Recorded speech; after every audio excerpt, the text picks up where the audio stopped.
I got zero volume. Nothing.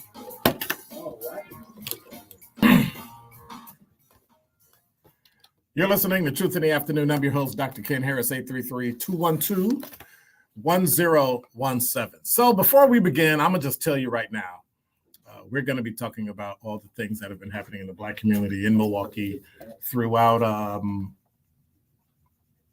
Buffalo, New York, all those things. We'll be talking about police. I guess it's fitting since this week, last week, it's unfortunate when you get out of law enforcement, you don't keep up with National Police Week. But I believe it started this week. And we're going to be talking about some things that are going on in the Black community in the city of Milwaukee. The mayor's office, the governor's office, curfew, all sorts of things. The Deer District, all the things that are going on in the city that probably shouldn't be going on. But I digress. I think at some point, we need to come to a realization that I don't think our city council and our mayor likes Black people. I mean, something's wrong when we are breaking a record for the past 3 years. And this year, it's actually worse off than last year in terms of homicides.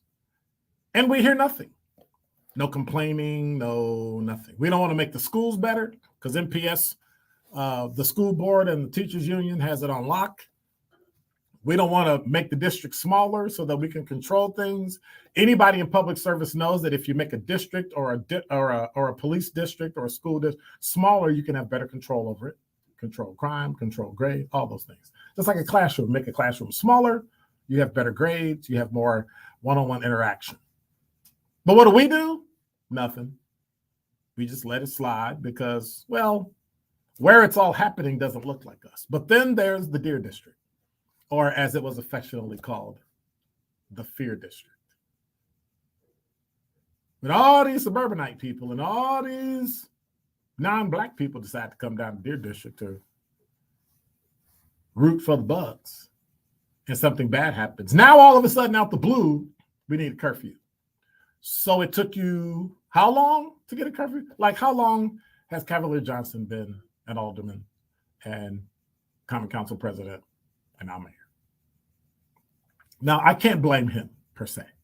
So let's get that on the record. I'm not blaming the mayor. By and large, he's doing an okay job. He just got in office, right?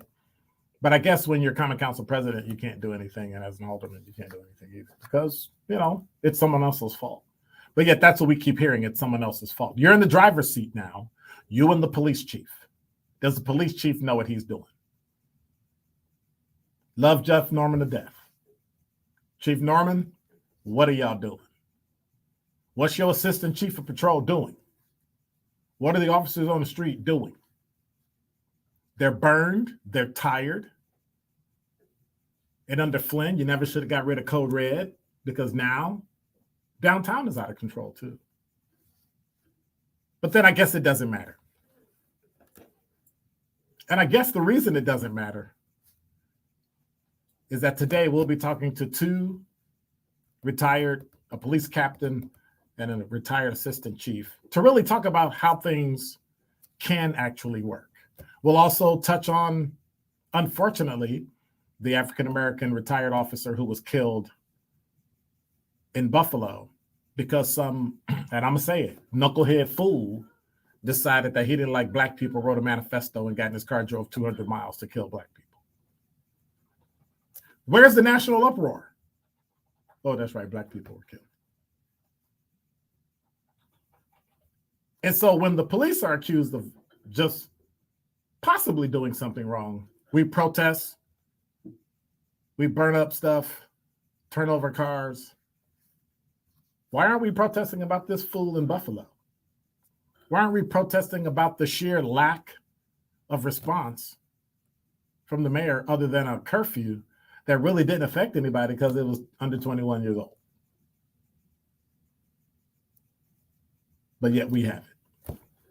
But as I expected, I expect everybody in city government to actually do something that would cause me to have to, you ready? apologize to you for being wrong? Could we at least do that? So I can apologize to you and say, you know what? I didn't think you were going to do anything. And you did. So I apologize. But I'm still waiting. It's been a year and how many months? 5 months? Still waiting. And see, the thing you have to understand is that I didn't get elected. You did. I didn't run for office. You did. And so when I stand up for the police officers, I'm talking about the ones that do it right, but I stand up for the officers because they at least signed up, got paid, and went there. So while you're complaining about the fact that an officer may or may not live in the city, they actually put their life on the line for you, that you would actually have the right to sit and complain about them. But that's okay, we can take it. But now we can't. The Deer District is a glaring example of catering to business in Milwaukee and not the people. Of catering to the money downtown, not the people. But then when I look around, I have to say it, the leadership in Milwaukee is black. The leadership in Milwaukee are minorities, with Perez being the new Common Council president. But then I thought about it, and as I came here driving, minding my own business, it dawned on me, and then it hit me, that out of all the things that have happened over the past 3 years, COVID wasn't the problem. COVID wasn't the enemy. Democrats weren't the enemy. Republicans weren't the enemy. We need to look in the mirror in the city of Milwaukee and realize that we have already found the enemy. It is us. And that is Dr. Ken's Truth on the new 1017 The Truth. Here at the new